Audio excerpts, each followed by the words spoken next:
What's happening, guys? Hope we're doing well. So, this coaching seminar is going to be about weekend eating, a very common issue that the majority of you have.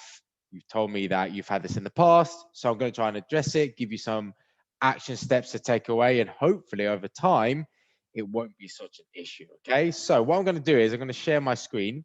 I made a presentation. Okay. So, let's go onto that right now. Hopefully you'll be able to see. I'll move myself out of the way. Right, so here we are, weekend eating. Now, this should go on for about 20 to 30 minutes, okay? And you might use a chat box during. I will upload the seminar into the Facebook group if you've missed it, okay? So don't worry if you're not here right now, if you missed it, just make sure you watch it on replay, okay? So we're gonna look at the common struggles that people have with weekend eating and that you guys told me. We're going to look at the truth behind the calories in certain restaurants. That's really good. Okay. How to socialize and eat out and remain in control. Super important. And also how to prepare in advance. Okay. So, what is the main problem? Well, most people, many people, I should say, manage to adhere to their nutrition plan during the week. But when it comes to the weekends, as I'm sure you've experienced, you kind of fall off track, okay? Any social occasion, things may not go 100% to plan, and then you fall off track. And whilst for some people this may not be an issue, for a lot of people this can then result in feelings of guilt, which can lead to more binge-like eating behavior. And what started as one social occasion, one dinner, can suddenly turn into a whole weekend of binge eating. You've got no control. You're frustrated then on a Monday morning because ultimately you've ruined all your progress from the week on the weekend. Okay. So that's the main problem we're dealing with here. And some of the struggles that go alongside with that are not knowing exactly what to eat when you're eating out, how to actually be in control of your calories over the whole weekend, okay, as a whole or on a specific day, not just in said meal or said occasion. Saying no to people around you. Now, that is super important, sometimes tough, but I'm going to cover that as well.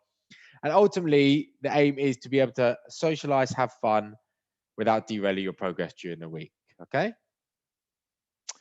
So let's start by talking about restaurants. Okay. Now, you guys have to remember that restaurants, cafes, food companies in general, okay, no matter how clever their marketing is, no matter how fancy their packaging looks or how appealing their signs are, they don't really care about your health or fitness goals, okay? Remember, the goal of a restaurant, cafe, etc., is to make their food as nice and pleasurable as possible so you get to go back, okay? So you want to go back. So you say to your partner or your friend, let's go back there and eat, okay? Which means normally there's a lot of hidden calories in restaurant meals, okay? Because let's be honest, meals that normally have more calories, especially we're looking at these middle things here, butters, creams, sauces, they normally taste nicer, okay? So that's why restaurants use them, okay? So these middle two, a lot of things maybe cooked in butter, there may be creamy sauces, heavy sauces, especially on salad, we'll get to that. That can add a lot of calories, okay? Everything is cooked in some kind of oil. Now, don't ever expect a restaurant to be cooking your, I don't know, steak or piece of fish in fancy organic coconut oil. I highly doubt it. It's going to be normally a low quality one. Okay. I worked in a restaurant when I was 18. There's a fun fact for you. No one was cooking with, extra virgin olive oil fanciness. It didn't happen. Okay. And the problem with that is, and the same problem with the last one, is a lot of low quality oils or low quality meats as well. They're quite pro-inflammatory. So you may go out for, let's say, have steak and chips, and let's say you have steak and chips at home, would be fine. But when you eat it out, maybe it was a, I don't know, corn-fed beef, really low quality, cooked in like canola oil, and so the next day you wake up and your stomach's a mess. I know that's happened to me. Okay, so that is why, due to this. Okay, remember they're trying to most of the time cut costs. Okay, so obviously all these things makes it quite hard to tell the calories of certain meals. Here's some examples. All right, so this is going to be fun. Now, if you take the one on the left, I'm going to move the mouse so you can see. So this is like some typical meals. Let's say takeaway meals, but popular meals. So we'll start with the Greek stuff. I'm not going to go through every single one. Hopefully you can see it anyway. So on the side, a Greek salad can be almost 1,000 calories, 960 calories. Don't forget, we got olives, we got feta, we got lots of olive oil. My wife is half Greek. Trust me, they love their olive oil. Okay. So that can add up. Even here, we got like a lamb kebab. Okay. That is with pitta and rice. But you know, that's 1,300 calories. That's almost as much as some of your all-day calorie targets. Okay. Even pasticcio is kind of like a lasagna, 1,500 calories. That's basically meat and pasta and potato-ish, okay? So that is a lot. Curries, you're probably not surprised they're here. Look, we got butter chicken, 1,500 calories. Chicken tikka masala, very popular, especially in the UK, 1,500 calories, okay? Essentially, that is chicken in sauce with rice and a bit of bread, 1,500 calories. That's a lot, okay? Vietnamese, lemongrass chicken. Lemongrass, I always think of it as kind of a fresh, what would you call it? Spice necessarily? Ingredient. I guess it is fresh. So when you think of lemongrass chicken with a bit of rice, 1,300 calories, that's quite a lot, okay? Now, a lot of these examples which you're going to see are chains, big, normally American chains. So if you guys in America, they seem to be the worst, okay? But I'm going to use some examples just to highlight, okay? We'll take Applebee's. This one on the right, you've got sirloin and whole grains, 380 calories, brilliant. Firecracker shrimp, you know, it's in breaded, fine, 2,000 calories. That's a hell of a lot. Even this burger on the right, okay? This is actually really important because it shows that you can have a burger without destroying your calories. It just depends which one you have, okay? Some other ones here. Wagamama's on the left, chicken katsu curry, probably the most popular dish, 1,200 calories, okay? Even a yakisoba, 728. Less, but still quite high, depending on how many calories you're allowed. Asian food is often quite difficult. So if you're going to eat Asian, you just got to be a bit more aware, a bit more careful, okay? And I'll come on to tips later. Cheesecake Factory, everyone's favorite. So this is probably the worst culprit, and I just like laughing at these. So this middle one, Skinlicious chicken soft tacos, 500 calories. That's pretty good. Spicy cashew chicken, it must be breaded in a sauce, 2,200 calories, okay? This one's even better. So this thing on the left is basically breaded chicken with some mash and asparagus, isn't it? 2,600 calories. To give you an idea, if I was trying to lose body fat, that would be my total daily calories, okay? For some of you, that could be double or almost double in one meal. That's not including any fizzy drinks. That's not including a cheesecake. That's not including a starter. That is just one meal, okay? I've had this meal on the right. It's actually really nice, okay? So there are options. Often you may think, right, let's just go for the salad. That has to be the better choice. Not always, okay? And this is where it gets confusing again. Let's start with TGI Fridays on the left. Pecan crusted chicken salad with balsamic vinaigrette. Not even like a heavy sauce vinaigrette. 1,200 calories, okay? You could have 2 turkey burgers for less than this salad, okay? This one in the middle, I'm going to hold my hands up and tell you I've actually had this before, the quesadilla explosion salad, thinking that it's a salad, it will be healthier. I wish I knew because I'd rather have had the half-rack barbecue ribs and fries, that's for sure, okay? That is big for a salad. Slightly less here, Caesar salad, Wendy's, you could have 2 wraps if you wanted to, okay? So salad's not always the right choice. Now, I know this might be confusing you or maybe annoying you, but it's just making you aware, okay? So you might think, how do I know this? Google, okay? I know that's really not fancy, but a lot of those examples, all those examples are of big chain restaurants, okay? Virtually all of these restaurants have their calories on their websites. In MyFitnessPal, or especially I think you guys in America, correct me if I'm wrong, they're in the menus in front of you, okay? So big chain restaurants should be easier to find out, all right? But what about your more independent, smaller restaurants? Because I'm sure most of you or many of you don't eat in those big chains often, and you rather go to different restaurant, maybe that isn't a chain, maybe it's your local restaurant, it's kind of small. What do you do? Good question. Okay. Now you can't tell the exact calories in every single restaurant. So let's say that's not an option. Okay. So what we have to do is assume that the meal will have more calories than if you were cooking it at home. Same if, let's say, you're going to a friend's house, always just assume you're going to have more calories than you would if you're having dinner at home. I would think that would be pretty obvious, especially if you're having more than one course. Okay. So as long as we assume it's going to be higher, we can then make allocations early in the day, which we'll now come on to.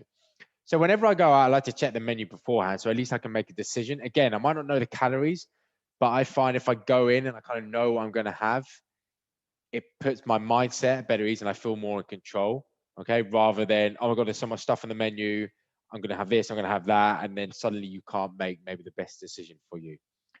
If, let's say, you're going out with other people, I haven't actually put this here, but in terms of menus, try to pick the place yourself. Okay, especially if these other people don't really care, let's say, about their health and fitness, maybe you try to take control and pick the restaurant that you know, okay, the food here is decent, it's enjoyable, it's not super heavy. Okay. What you can do to plan, this is a good one. Eat lighter meals the rest of the day. Okay. So let's say you're going out for dinner on a Saturday night. All right. And you normally have breakfast, snack, lunch, snack, dinner. That's your normal day. Okay. So what you would do is you take out those two snacks, you just have breakfast, lunch, and then dinner. Or you could do some form of fast so you don't actually eat, let's say, till lunch. You have lunch and a little snack and then dinner. Okay. Or you can have your normal meals and make them smaller portions. You can, let's say, just take out the carbs and fats and just have some protein and vegetables. Okay. Whichever way you choose, it's just so you're eating less calories early in the day. Number 4, though, and this is to do with the fast, do not eat or fast for so long and so hard that you then get to the restaurant and you're absolutely starving. Because what's going to happen? Number 1, any bread or butter on the table or anything like that, you're going to devour straight away because you're starving. And number 2, when you're looking at the menu, you're going to want everything because you're starving. Okay. So very often, what I will do is, if I'm going out for dinner, let's say 7:30, I will eat a snack at 6 p.m. And it might just be a protein shake or something like that, because I don't want to go in starving. I also don't want to be unsociable and just sit in front of the menu for the first 5 minutes. I probably still do that anyway, okay? But, I want to chat, especially if we're going out with friends, and I don't want to go in starving and then ordering everything and eating the whole bread basket, okay? Make sure you exercise, walk, train the same day and the next day or the next day. Okay. So, don't just be sitting on the couch all day, then go out for a big meal. At least, I don't want to say earn it because I don't want to make it seem like you have to earn your food, because that's not the case. But at least, you're going to have a big meal. Okay, I've done all my steps today, just like you would anyway. I've had a really good session. Okay. Even the next day, let's say that's the day you go for a run, or the day you train lower body, which is often quite harder. You ate a big meal the night before, so I'm going to have a big, nice training session in the morning. I'm going to use those extra calories. I'm not going to burn it off. I don't want you thinking like that, but I'm going to use them and put them to good use. Okay. Once you've done these 5 things, you should be able to then go out and enjoy your meal guilt-free, which is the goal. Okay. So here's some other eating out tips, specifically when you're in restaurants. So let's start the one on the left. I already spoke about looking at the menu before. Any sauces, stuff like that, especially on salads, just see if you can ask for them on the side, because very often you'll find you don't need all of it. So you're getting a little bowl and pour a bit on by all means, but you'll probably realize actually you didn't need that whole thing. I did it a few weeks ago with what did I have? Eggs Benedict, and I asked for the hollandaise sauce on the side. And I actually poured a bit on and it covered it absolutely fine. And I realized I still had 3/4 of it left. And there was actually no need to have all of that. Like, I poured a bit myself and it tasted great. There was no need to have all of it. If you're really someone who's not good when bread's on the table, see if you can ask for it not to be put on the table. Or if you're with other people, try not to have it in front of you. Okay. A few slices of bread, loads of butter before you've even had starters, that could be a big waste of calories. Okay. I always like to try and get a side of grilled veg or salad. That will help fill you up more. A nice little tip here, go with a starter or dessert. Again, it's not an exact science. The dessert will probably have more calories, but maybe just decide before, look, I'm more of a savory person. I really want that starter. No, I really fancy a sweet dessert tonight. Okay. Because being realistic, you can have 3 courses. I'm not saying you can't, but would you ever really have 3 courses back home? No, you wouldn't. Okay. Here we spoke about eat a high protein snack before you go. Don't waste calories. Personally, I like to stick to 0-calorie drinks. Okay, if you're having alcohol, let's say you want a glass of wine, I put alcohol cheat sheet in the Facebook group. It's, let's say vodka soda, gin and tonic, glass of wine. They're all quite low in calories. If you're going to do that, I would do that. Personally, I would love to eat more of my calories than waste it on drinks, but that's my personal thing. Okay. This last one, ignore others, be mentally strong and selfish. We will come on to that. Now, everything I'm sharing with here, it's not perfect. Okay. Those big chain restaurants that have the calories, then you can work it out.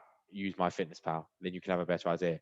Other restaurants, it's not going to be perfect. And eating a bit less during the day. I'm not saying if you had 500 less calories during the day, your exact meal is going to be 500 calories.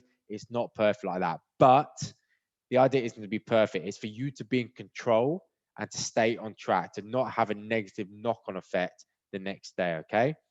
And at the end of the day, I'm sure most of you guys, busy at work, families, eating out is probably 5 to 10% of the week. What do you do? Once, twice?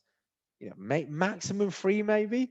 So as long as you're nailing the other 90-95%, which is your everyday, especially during the week, if that's perfect, okay, sorry, I use the word perfect. If that's 90% spot on, eating out once or twice a week shouldn't matter, okay?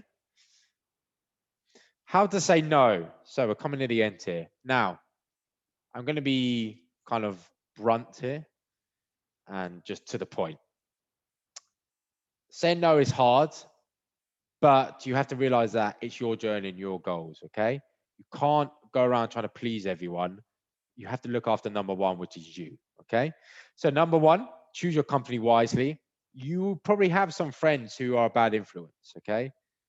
Who you find it hard to say no to, who will do anything to make you drink, make you eat bad foods, who only want to go to poor quality restaurants. If you can not go out with them, especially let's say you're just starting off and you're in a fat loss phase, try not to. Maybe once you've lost your desired weight and you're back into, let's say, more of a maintenance phase, okay, fine. If it's possible, try not to choose negative company. You want to be around people that support you, okay? I'm sure you have supportive friends and family who, if you even spoke to them beforehand and said, look, I'm feeling really great at the moment. I've been on this diet with an awesome coach and I've lost 5 pounds so far. I really just want to go out tonight. I want to go out with you, but I don't want to be having more than one gin and tonic. I just want to stick with the meal that I know I'm having. I'd rather go somewhere where I can get, something grilled and something like that. I'm sure your friends and family will support you. Okay.